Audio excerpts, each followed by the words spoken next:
right, so let's take a break here for a second. Everybody go grab a plate and let's get ready. Thank you.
evening, everybody.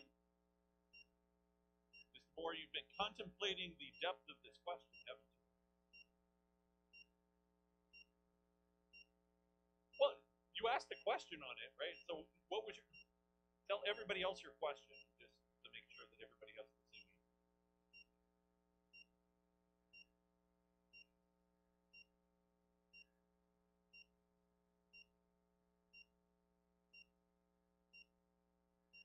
Right. And so my interpretation of this, right? So Jeff asked me this during the meal, and my interpretation is based on what I know of the sermon, right? Which is not everything, but based on just the title of the sermon, I would suggest it is more about the vessel through which God spoke than it is the shocking component of God speaking. Although Steve and I were just talking about the fact that I've never personally experienced the burning bush, right?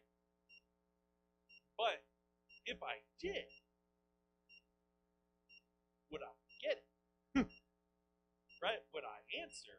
Or would I go, maybe I'm a little mentally unstable?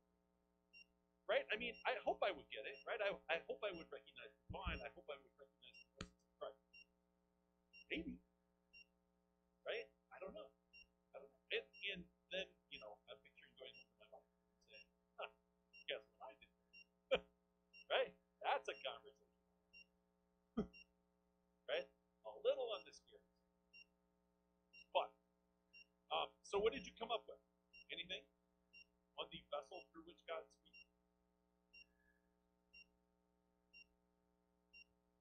It's because Bonnie's brilliant and she preps you up on a regular basis.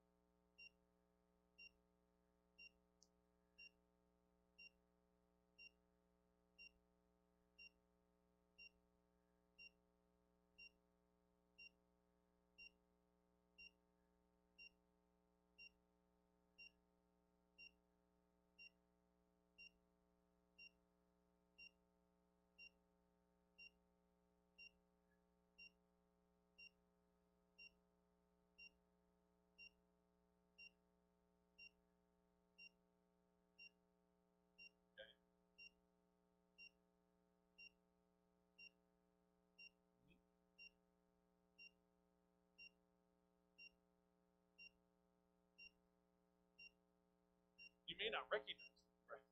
Yeah.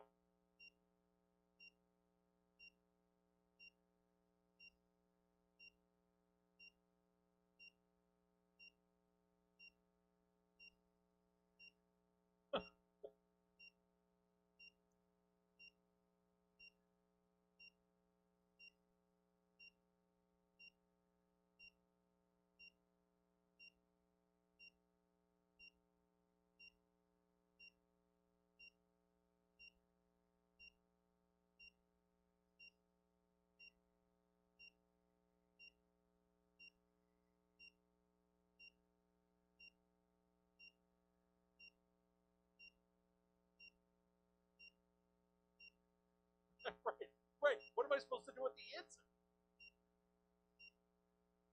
Right.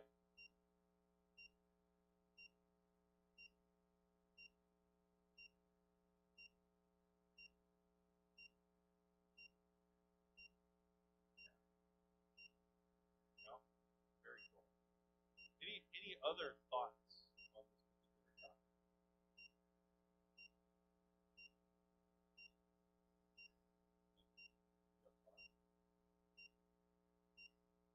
No, but you love the fact that I just put you on the spot.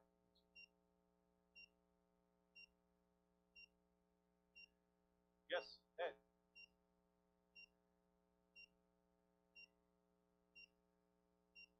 Balaam's donkey, yes. That's why I got the whole vessel thing. I'm thinking it's the donkey. I don't know the story of Balaam's donkey, by the way. But I didn't know last week's story either.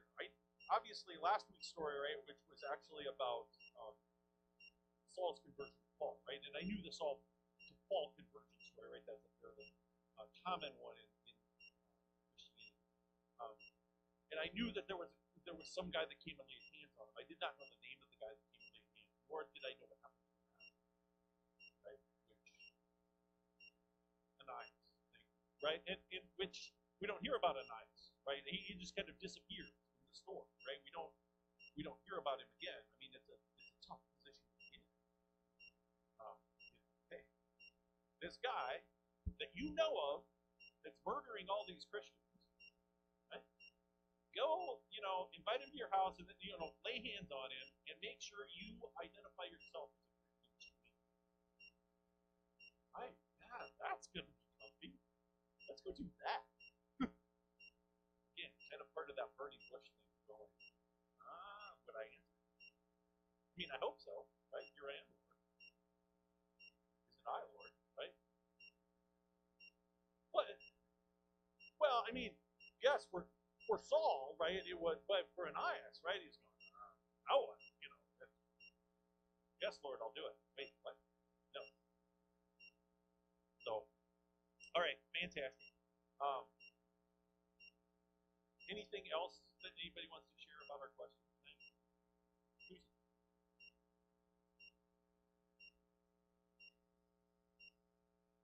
Mm-hmm.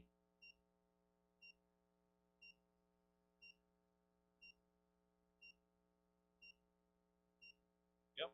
Yep.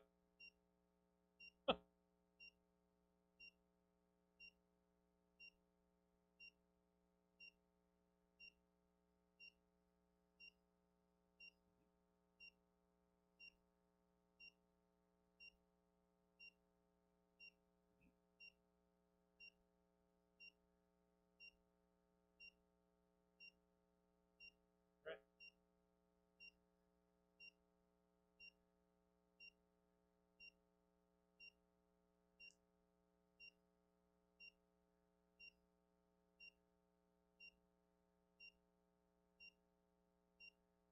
You really want to do this? Right.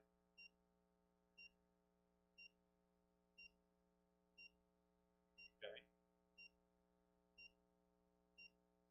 Was this your first time? Very cool. Okay.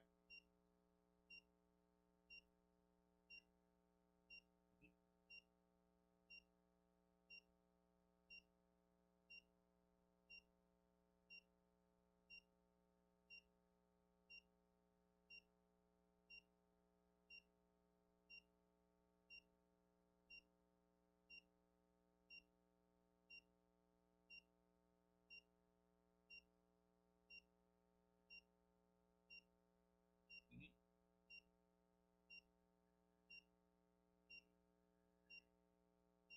Influence life.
You're fine.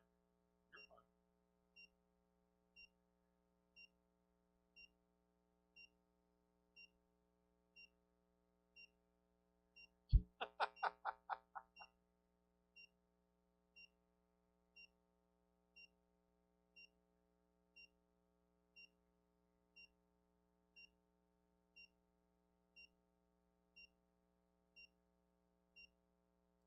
Yep.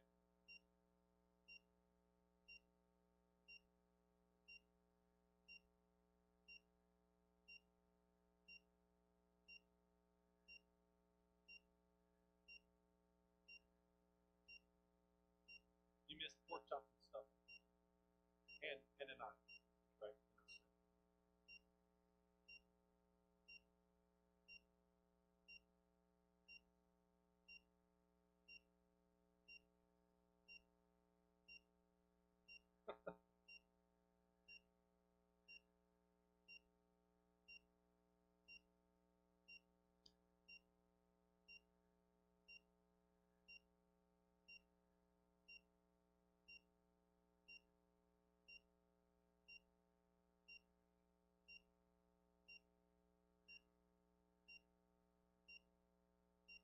this isn't it. This isn't what you're expecting, which is fine, right? Again, it is, I think we do find, right, oftentimes that as God is interacting, right, I have said, I have many God stories, right, many stories in which I've seen God. Most of them I recognize after the fact, not during the fact. Right? Most of the time, wow, that was right? That one, right? Because I don't believe in coincidences, right? I believe that God works in ways that works, right? I don't have to understand him. I don't understand him. I don't have to understand him, but so God will lead you in whatever path He chooses, whether it is to help out the Archeon Methodist Church. If it's just to come and hang out with us from time to time on a Sunday evening and have a little bit of supper and take home leftovers, it'll be left. Yeah. Right. And I do probably I would like a volunteer tonight to run a meal over to the because today we got a lot of stuff.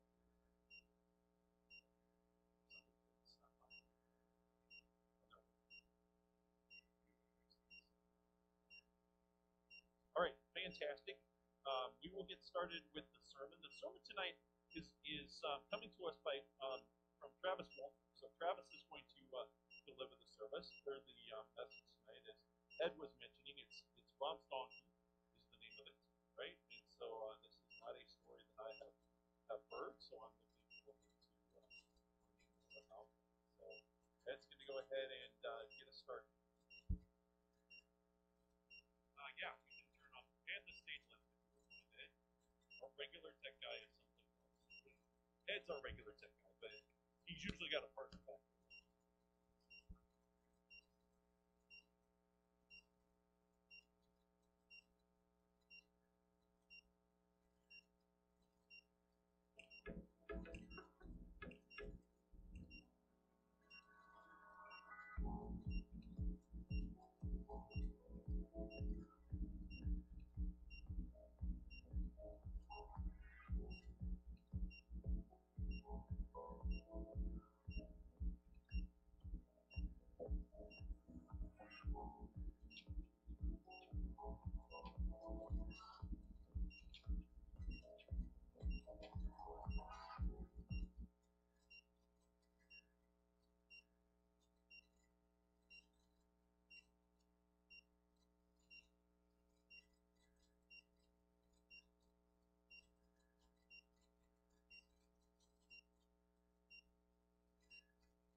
Hey, Embrace. It is so good to see you. I hope everyone's doing all right so far today. My name is Adam. I'm one of the pastors here at all of our campuses at Sertoma, at T, at 57th Street, to each of our network churches, to everyone with us online. We are overjoyed that you've decided to come.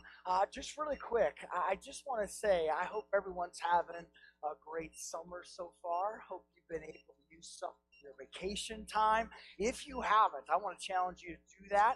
Take your vacation time, even if it's a staycation, just to recharge and be renewed, spend some time, extra time with your family. Needless to say, on my end, it's been a great summer so far. And I always like to say, safety first, okay?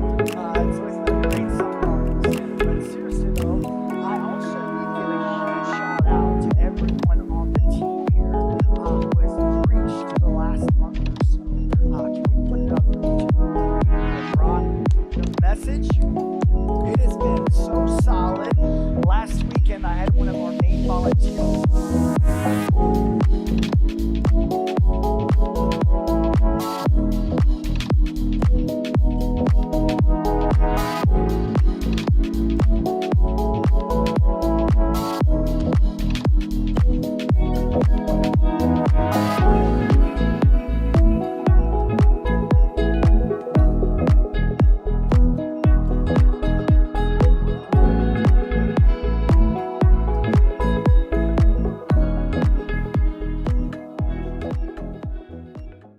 Hey, Embrace. It's good to be with you today.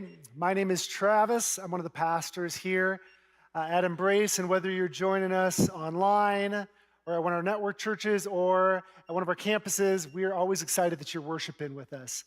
We're in the second week of our Underrated series, and during this series, we're just looking at some characters, some people in the Bible that are a bit underrated, that maybe you've never heard before, you haven't heard a lot about, but through these people, they still have a huge part in God's story, and there's so much that we can learn from them. Last week, Adam talked about a guy named Ananias, and today we're going to look at actually two characters. We're going to look at Balaam and his donkey. So if you have a Bible with you, you can open up to Numbers chapter 22 if you want to kind of follow along. But we're going to be looking at the story about Balaam. Now, Balaam, just a little backstory, he is a prophet or a seer who could perform acts of divination, which just means he could see the future and he could talk to spirits. Now, for you today, Balaam might seem like an underrated character because you've never heard of him before, but back then, Balaam was super famous. Like, everybody knew about him. So much so that the king of Moab called on Balaam to help him with a little problem that he was having. So outside of the country of Moab, there was this group of people. It was a large group of people that had camped outside of the country of Moab. They had been wandering through the desert for a while. You maybe heard of them before. They're called the Israelites. And the Israelites had this leader named Moses. Now, the king of Moab was really frightened by this because he was afraid that Israel was going to come and take over Moab. Listen to what we're told in verse 2. Now, the king of Moab saw all that Israel had done, and he was terrified. The Moabites said, "This horde is going to lick up everything around us as an ox licks up the grass of the field." I love that it describes Israel like that. Israel was so powerful, so big, so dominant. Any country that would come against Israel would get defeated, just kind of like a cow eats up all the grass in the field. Now, you can understand this, right? Like, think about this. If you found out that there was like 500,000 troops from an evil nation just camping out at the Canadian border, because of course Canada ain't stopping anybody, right? Like, they're at the Canadian border, you're going to be a little nervous, right? It's like, fine, take North Dakota, nothing there. Minnesota, they're just all snooty about their 10,000 lakes. Go ahead, take Minnesota. Just kidding, there's some network churches in Minnesota, we love you. But after that, I'm getting a little scared, right? There's 500,000 troops. Well, that's what the Moab king is feeling. He's like, man, this huge army of Israelites is right there, and I'm really nervous. And he knew that he couldn't beat them with physical force, so he had to beat them a different way. He decided to beat them spiritually instead. And that's where our underrated guy Balaam comes into the conversation. The king of Moab, he sends out these messengers to Balaam, and he sends out these messengers with money, and he's asking them to come. He's asking Balaam to come and put a curse on the Israelites. So let's pick up the story from there. The messengers took with them the fee for divination, and they told Balaam what the king of Moab had said. Spend the night here, Balaam said to them, and I will report back to you with the answer the Lord gives me. Balaam said to God, the king of Moab sent me this message. Come to Moab and put a curse on Israel. Perhaps then I will be able to fight them and drive them away. But God said to Balaam, do not go with them. You must not put a curse on those people because they are blessed. The next morning, Balaam got up and said to the king's officials, go back to your own country, for the Lord has refused to let me go with you. So the messengers returned to the king and said, Balaam refused to come with us. Now, at this point of the story, you might be thinking, hey, that's over. Balaam said no, God said no, so there's nothing more to talk about. Well, the king of Moab is desperate, so he's about to up the ante. So then the king of Moab sent other messengers, more numerous and more distinguished than the first. They came to Balaam and said, do not let anything keep you from coming to me, because I will reward you handsomely. That word handsomely means the furthest point on a scale. So we're talking some serious change here, like tons and tons of money, like millions of dollars. Think about that. What would you do if someone offered you $10 million? What would you do? What would you be willing to do if someone offered you $100 million? That's the kind of money Balaam's being offered. Come and put a curse on these people for me. That night, God came to Balaam and said, since these men have come to summon you, go with them. But do only what I tell you. Balaam got up in the morning, saddled his donkey, and went with the Moabite officials. But God was very angry when he went. Now, something's interesting here, right? God has just said to them, he says, you can go with the messengers, but then when he goes with them, he's very angry. What's going on here? It's like, God, make up your mind. Do you want him to go or not want him to go? I'm reminded of conversations with my wife. I'm like, please just tell me what you mean. Clearly speak to me. She maybe approved of that joke or not. I'm not sure. So, but we got to figure out what's actually happening in the Hebrew here. So in our text, it says this. It says God was very angry when he went. But if you really translate it correctly, it should say God got angry on the way. So God was not angry that they went to Moab. He was angry by the way he was going. Something happened on the way that made God angry with Balaam. And as I studied this week, this is what a lot of biblical scholars think. They think that as Balaam is walking to Moab, he's getting a bit excited. Right? So God had told him, he's like, you can only do what I tell you to do, but you can go with the Moabites. So Balaam's thinking, as he's walking with these Moabites, that God is maybe going to let him curse Israel. And if God lets him curse Israel, what happens then? Cha-ching. Show me the money. Lots of dollar bills. Like, he is gonna get rich. So as Balaam's walking, he's thinking, this is gonna happen, man. I am gonna get some serious money. But that's not what God told him, right? God didn't say that you could curse them. He said, you can go with them, but you have to do what I say. But as Balaam's walking, God sees through Balaam's actions to his intentions. He sees through the heart. Here's the first thing that I think we can learn from Balaam and his donkey.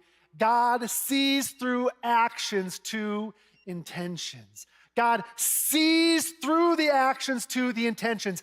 Balaam, by his actions, was doing nothing wrong. He was doing exactly what God had told him to do.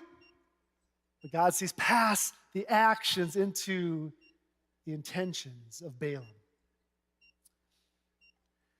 I remember this past winter, I was out snow blowing my driveway, and my neighbor's snowblower broke. I knew that it had broken, and they were not at home, and there was a ton of snow over there. And so I thought I would do the nice neighborly thing to do, and I was like, I'll go over there and I'll snow blow their driveway. So I'm snow blowing their driveway, and this is how demented I am, guys.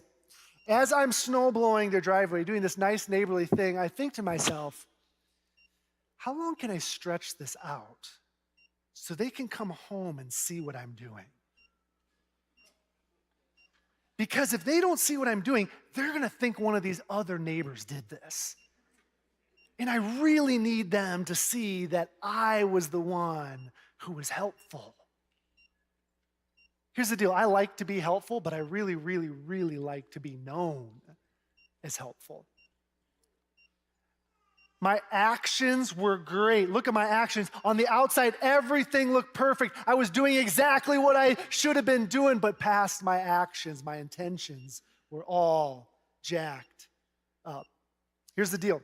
God is really, and I mean really, really, really, really, really concerned with the intentions in our heart, because he knows that we can only fake it for so long. We can only pretend to be kind and loving, generous for so long. We can only pretend to care about God and Jesus for so long before our true colors show. And he also knows that real change does not come from changing our actions. Real change comes from the inside. It's when our intentions are changed that we give out good actions. Listen to this verse. This is just a great verse. It's not actually great, but for man sees the outward appearance, but the Lord sees the heart. For man sees the outward appearance, but the Lord sees the heart. The reason why that's not a great verse is that verse makes me a little nervous. God sees everything in here. God sees all the intentions. I don't even know what's all in here, but God sees through it all. This story is inviting you and I to evaluate, why do we do the things we do? Why do you post on social media all the time? Is it because you want to share the joys of your life? Or is it because you're looking for approval from others? Why do you always run to help people? This one's really messed up. Do you help people because you really want to serve them? Or do you like to come off as helpful to other people? Do you like to be known as helpful? Why do you come to church? Do you come to church because you really want to hear from God? You want to be in the presence of God? Or do you come to church to check a box? Now, if you have messed up intentions inside of you, join the club. I got millions and millions of them. It's not good that we have intentions, but it's okay as well. All you do with your bad intentions is when you see one in you, you just share it with God. That's what I did when I was blowing snow. It's like all this ugliness was coming in me. I'm like, God, I don't even know why I'm feeling this way. I just share it with him. You just share it with him. And when you do that day after day, hour after hour, minute after minute, which is kind of painstaking, right? But when you do this over and over and over, God gets in here. And he starts to change things. Let's continue on with the story. So Balaam, this is where the donkey enters the story. So Balaam, he saddles up his donkey. He starts riding down the road. And as he's riding down the road, in the middle of the road is an angel with a sword. And the donkey sees the angel with the sword, but Balaam doesn't see it. And so the donkey comes and it goes off to the left or to the right. It goes into a field. And Balaam's mad about this. I mean, he's got some serious change to collect. He's getting excited about getting wealthy. And so he beats that donkey to get back on the road. And then a little while longer, they're going down the road, and they're in a vineyard, and so there's like two walls here, so the road has gotten narrower, and the angel is plopped right in the middle of the road again with its sword. And the donkey sees it, Balaam doesn't. So the donkey goes off the side, and he crushes Balaam's foot against the wall, which you can just imagine probably ticked him off a little bit. So he beats the donkey again. The donkey gets back on the road.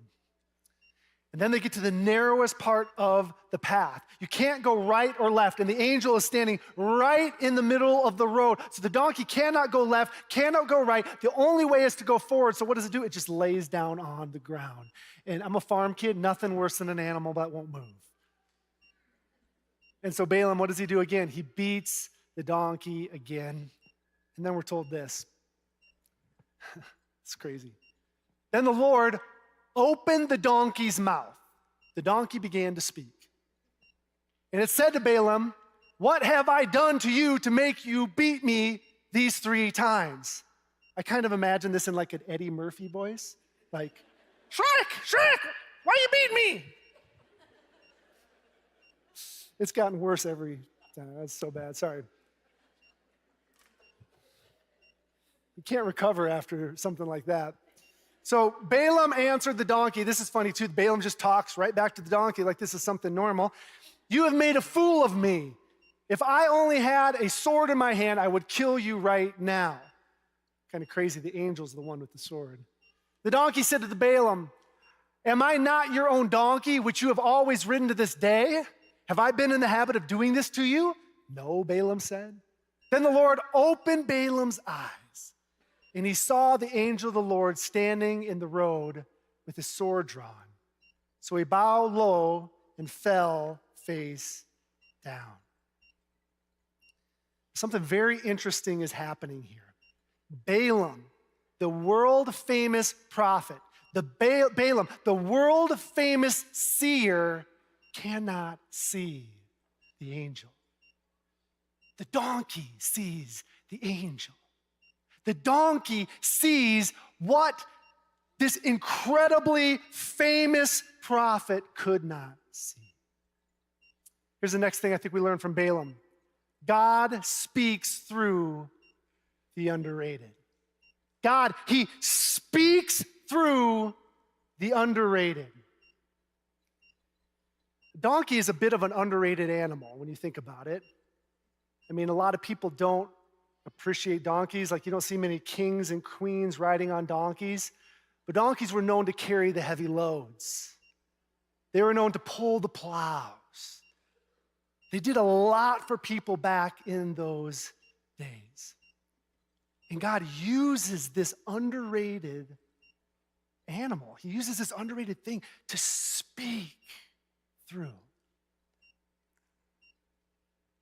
Back when I was in college, I used to attend a church. I attended a church back in college where during worship, you could go up front and you could kneel at the altar and you could pray while the worship music was playing. And so every once in a while, I would go up there and do that. And one day, I found myself up front, and I was kneeling down, and I had my hands crossed. I was praying, and all of a sudden, I felt a hand on my shoulder. Someone was praying for me. And I looked back, and it was this adult lady. I'd seen her in church before. She had Down syndrome. And she would always come with some other adults that lived in a group home together. And as she prayed for me, I didn't know what to do, but she just prayed and prayed and prayed. And all of a sudden, she just broke me. At that point in my life, I knew I kind of wanted to be in ministry. I kind of wanted to be a pastor, and I thought I was pretty cool, and I thought I had like all these gifts and stuff. And it was almost like that moment when this underrated lady was praying for me. God said, "You think you're going to speak for me? You don't even know how I speak."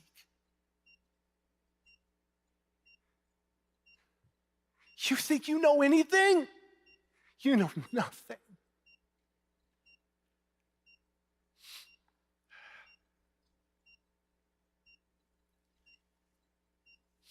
We spend so much time listening to podcasts from what we think is the smartest people. We spend so much time grabbing the next leadership book or self-help book. We spend so much time going to school trying to learn from intelligent professors. We spend so much time kissing the butts of people with status and success. All the while, God is speaking through the underrated. Are you listening to the underrated in your life? Bosses, are you listening to those that report to you? Parents, are you listening to your kids? Young people, are you listening to the elderly? Society, are we listening to the people that our society deems is underrated? Because here's the beautiful thing about God, and I cannot highlight how beautiful it is. The beautiful thing about God is he speaks through those that we would consider underrated. He loves to speak through them in a way that we could never understand. We think it's through the wise and the intelligent and the successful, when God's like, no, that's not how I speak. I speak through the underrated. Some of us today, we have been looking for an answer to a problem. We've been wanting to change something in our life. We've been looking for God to speak, and he has been speaking. We are just looking in the wrong place. Are you listening to the underrated? Because it's there where you'll hear from God. Let's finish the story. The angel of the Lord asked him, "Why have you beaten your donkey these 3 times? I've come here to oppose you because your path is reckless before me." Kind of another highlight of how Balaam's intentions had changed along the way. The donkey saw me and turned away from me these 3 times. If it had not turned away, I would have certainly killed you by now. Balaam said to the angel of the Lord, "I have sinned. I did not realize you were standing in the road to oppose me. Now, if you are displeased, I will go back." Now, the angel just repeats what God said before. The angel of the Lord said to Balaam, "Go with the men, but speak only what I tell you." So like we said, Balaam, he's walking on his way to Moab. He's expecting to cash in get some serious money here. But all along the way, the path keeps getting narrower and narrower. The donkey keeps on veering off the road. One time, his foot get crushed. There's an angel in the middle of the road with a sword. It's literally like on this path, there's signs that say, "Do not enter. Stop." Balaam's heart's saying, "Yes, I want to collect a paycheck." God is saying, "No, you can't." And the reason why you can't is because you cannot curse these people, Balaam. God is saying, don't you know, through these people is how I will reveal myself to the world. It's through these people that I will send my son, Jesus Christ, to save the entire world. I know, Balaam, in your heart you're saying yes, but I am saying no. Here's the last thing we can learn from Balaam and his donkey. God's best is often no, not yes. God's best is often no, not yes. My kids, they used to always ask me for a yes day. Have you ever heard of this before? Yeah. There's a movie about it. Curse that movie. So basically the premise of a yes day is like you have a day where parents have to say yes all day long. You can set boundaries and parameters and financial stipulations, but basically you have to say yes all day long. It's like, can we go to Chuck E. Cheese? Yes. Can I have cake and ice cream? Yes. Can I have a new puppy? Heck no. Yes, I guess. So no judgment if you're a parent, if you've done a yes day with your kids, no judgment. I just think they're incredibly stupid, okay? The reason why I think that they are stupid is this. I think what a yes day communicates to our kids is this, that the best possible day you could ever have, like the best possible day you could ever have is a day where you hear yes all day long. I think it communicates to our kids the best thing that they can ever hear from their parents is yes all day long. The reason why I don't like that is oftentimes the best thing I say to my kids is no.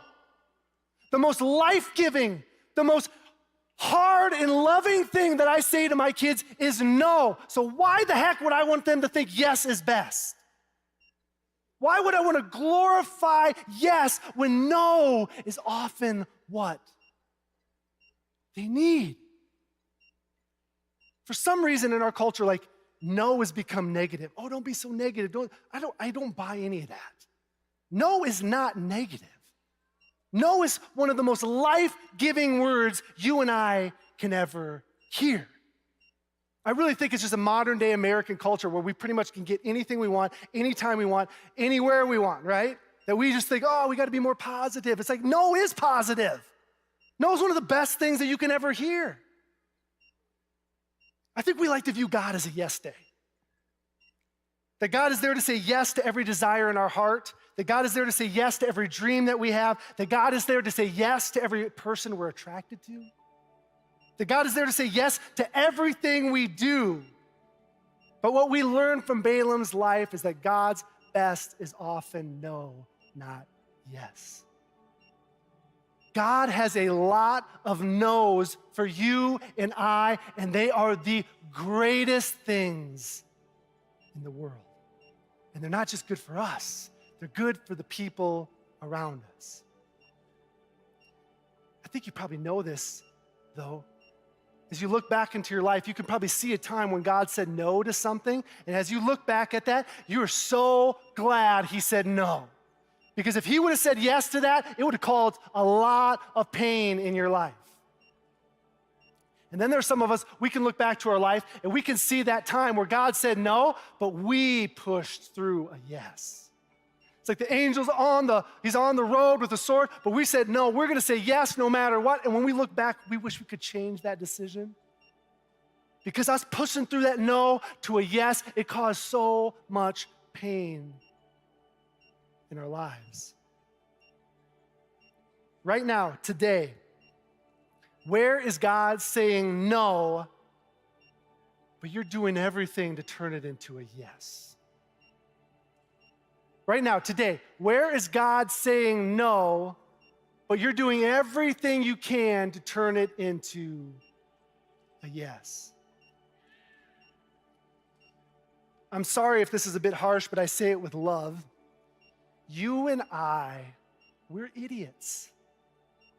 We are not smart. We are not that wise. We do not know what's best for us. We need to hear no far more than we need to hear yes. Don't let anyone, and I mean anyone, tell you that no is negative. No is one of the best words God can say to you. So what can we learn from Balaam and his donkey? These three things. God sees through actions to intentions. God speaks through the underrated. And God's best is often no, not yes. The story of Balaam ends with him going to the king of Moab, and he blesses Israel instead of cursing Israel. And the king is really torqued about this, so he sends him home with no money. But actually, the rest of Balaam's story is a bit murky. He ends up dying fighting in a battle against Israel. And we're told in many parts of Scripture that Balaam was a prophet that was really tempted by money. That money was a big thing in his life. So for this series, we're looking at all these characters and what we can learn from them. And hopefully we learn, like we see these shining examples of how we can grow and learn, but that's not really Balaam's story. From Balaam, we don't learn what to do, we learn what not to do.